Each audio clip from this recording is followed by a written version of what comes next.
Na ripoti kutoka mkoani Arusha, langu jina ni Baraka Lucas.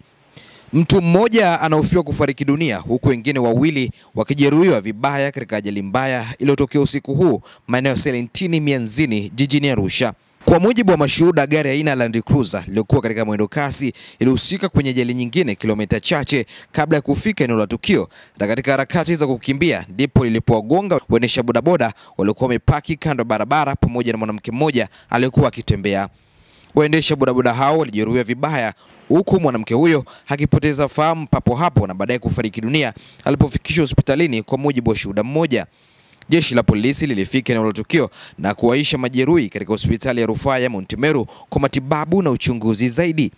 Jitihada za Jambo TV kumpata kamanda wa polisi mkoa wa Arusha, Justin Masejo, hazijazaa matunda mpaka sasa, kwani simu yake iliita bila kupokelewa. Tunaendelea kufuatilia tukio hili kwa ukaribu na tutakuletea taarifa zaidi. Hapa mashuhuda wanaeleza kwa undani kuhusiana na tukio hili. Wakati ajali inatokea, mimi nilikuwa nimetokea juu na shuka chini kwenda duka la dawa kuchukua dawa ya mke wangu. Wakati niko naenda huko, ndio ghafla nasikia gari nakuja kwa nguvu nyuma.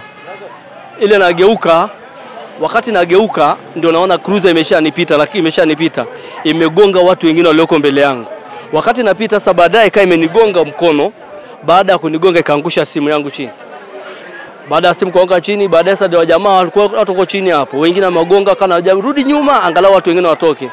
Wakati baadaye narudi nyuma, kulikuwa na gari nyingine cruiser ilikuwa imekuja, kwa imevana sasa. Kwa hiyo inashindwa kurudi nyuma. Kulikuwa na watu wengine chini walikuwa wanaumia. Kwa baada ya hapo aliporudishwa nyuma kwa nguvu sana, huyo jamaa alikuwa pale akawa amerudi pale na yeye akapata nafasi akatoka. Ndio watu wengine wakawa wamechukuliwa pale, wengine wakakimbizwa hospitalini. Mama mwingine alikuwa hajitambui, kulikuwa na mtu mwingine alikuwa analalamika amevunjika mguu, kulikuwa na kijana mwingine kwenye pikipiki pale alikuwa amelala hajitambui pale. Kwa hiyo ilikuwa kwa kweli ni ajali. Kwa ajali ilivyotokea ni kwamba ni huyo mtu alikuwa ameshagonga watu wawili huko juu. Sasa alikuwa anakimbia ili awakwepe. Sasa alipokuwa anakimbia awakwepe, ndo akakutana na kuna cruiser ilikuwa imesimama hapa na watu wao walikuwa wanapita. Sasa yeye ndo akawavaa, alikuwa ni mama pamoja na ule jamaa wa pikipiki. Jamaa wa pikipiki amevunjika sana mguu. Mama yenyewe alikuwa anapumua kwa shida, sasa sijajua. Lakini huyo jamaa alikuwa ameshagonga watu kule juu, ni jamaa wa garage. Amegonga watu kwa juu, kwa hiyo ile kukimbia ndo akakutana na huyo mama na hizo pikipiki hapa hivi ile kukimbia. Sasa ndo akakutana nao, ndo akawagonga, kawabananisha wote hapo hivi maeneo hayo. Ndo baada ya kama nusu saa hivi ndo mapolisi wakaja, ndo wakamalizia hapo kuchukua details. Zinatembea zilikuwa kama 4 hivi. 2 ndo zikafanikiwa kutoka, zingine zikabananishwa hapo kwa sababu huyo jamaa alikuwa speed kinoma. Isingekuwa ni hii cruiser iliyokuwa imesimama hapa, ingekuwa yani wale wote wangeshaswaga hapo chini. Kwa sababu yani nilikopo huyo jamaa anakimbia kuepukana na huyo msala aliyogonga kule juu.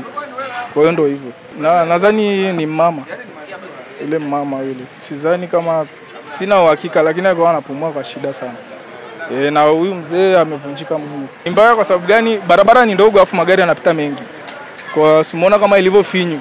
Kwa hiyo yani barabara ni finyu sana. Kwa hiyo hata ile kukwepa, kwa sababu ingekuwa hata ni kubwa, yule hata kama alikuwa anakimbia angefanikiwa kupita, asingesababisha ajali. Sasa barabara ni finyu, magari yanayotokea huku na magari yanayotokea huku yani mpaka yapishane na na inatokana na hizi mifereji zinazoweka kwenye mitaro hapo. Hapo naomba serikali kama watawezekana yani barabara ipanuliwe hata iwe kubwa ili watu waweze kupita kwa uhuru, ili ziweze kutokea hasa kama hizi zilizotokea leo. Okay, sisi tulikuwa ndani.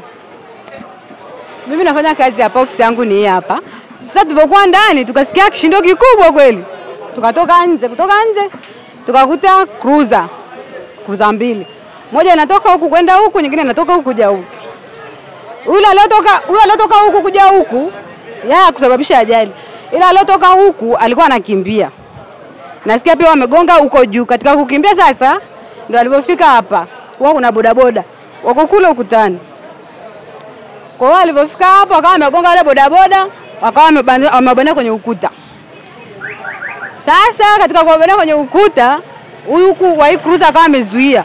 Kwa hiyo kidogo, maana angekuwa pia huyo cruiser huku hayupo, yule na maana angewaua kabisa. Angepita hata juu. Kwa hiyo alikuwa amesimama kwa huku, akawa kidogo amesaidia ile ajali, wale wakufa. Kwa watu wamevunjika, wengine hivyo majeruhi hivyo. Wanavyosema alishasababisha ajali huko juu, aligonga na hapa alikuwa anakimbia. Walikuwa na wenzake wengi tu kwenye gari. Baada ya kusababisha ajali wenzake wakatoka wakakimbia wakamwacha mwenyewe. Ndio hapo watu wakamzuia. Na wakati sasa alishagonga wale wako chini, anarudisha cruiser nyuma. Katika kurudisha ile cruiser akawa anavuta tena na wale wako ni pikipiki anawavuta na ile na nilima na ameshikilia na ile na nilia hapa mbele. Ndio hivyo wengine wakavunjika, dada watu hapo sio ameshafariki. Mmoja amevunjika mguu kabisa. Mwingine alikuwa anapumua kwa mbali sana, huyo dada alikuwa amebebwa. Lakini walimwaisha hospitali na huyo mwingine pia ni bodaboda tu hapa kijiweni na yeye amevunjika na ampeleka hospitali. Hivyo hao wengine kidogo walikuwa wana uwezo wa kutembea, hawajaumia sana. Ile wawili tu ndio alizao ni mbaya sana. Huyo mmoja alikuwa jitambui kabisa, huyo dada alikuwa jitambui kabisa, hata kwa makoke ni kwa shida sana. Ila huyo mwanaume anajitambua, ila amevunjika. Ila yeye anaongea, anajitambua. Hali kwenye barabara kwa sasa hivi sio nzuri. Barabara ilivyotengenezwa ikasawazishwa, kiukweli watu wanakimbiza sana magari na pikipiki. Hata watoto wanafunzi barabarani sasa hivi. Ni kumuomba tu Mungu. Kwanza barabara imesawazishwa. Na vile hatuna mabamsi tena. Yaani mtu akipita amepita. Ila wale sio kwamba walikuwa wanakimbia baada ya kugonga. Maana hata alogongwa huko amefika hapa. Amefukuzia gari amefika mpaka hapa.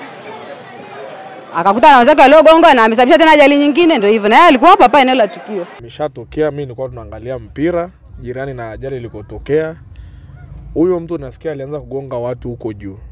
Sasa katika ile kukimbia mshtuko alikuwa ajui, akaja akabadanishwa na kuza mwenzake ukutani, kwa hapo barabarani ukutani, ndo akasimama. Wakati huo kuna bodaboda aliyempakia mwanamke mmoja, wakapata ajali akawagonga hapo. Ndo ajali ilikotokea, huyo mama akafariki, bodaboda yeye akavunjika mguu. Kwa hapo mimi sikujua, maana nilikuwa kwenye harakati za kusaidia, lakini kwa nilipokuja kusikia baada ya kutoka hospitalini, nasikia ni fundi. Alikuwa na mafundi wenzake kwenye gari, baada ya kuona ajali wakaruka wote, akabaki yeye dereva. Nadhani ule mshtuko yule, nadhani akabaki hapo kwenye steering amezubaa. Alikuwa ni fundi. Na mtu mmoja alifariki hapo. Ndio amefariki hapo. Alikuwa na majeraha sehemu gani? Kichwani sana. Sasa tulimsaidia kumkimbiza hospitali, tukambeba pale, nikaja nikaomba pick up barabarani, nikaona kuna jam, nikamwambia tunaomba tusaidie kumpeleka huyo mtu hospitali tuwaishe uhai wake. Ndo kageuza tukawasha hospitali. Sasa sijajua ni kwamba amefia njiani au ni pale. Ila tunafika hospitalini akakaguliwa, akapimwa, akasemekana huyu mama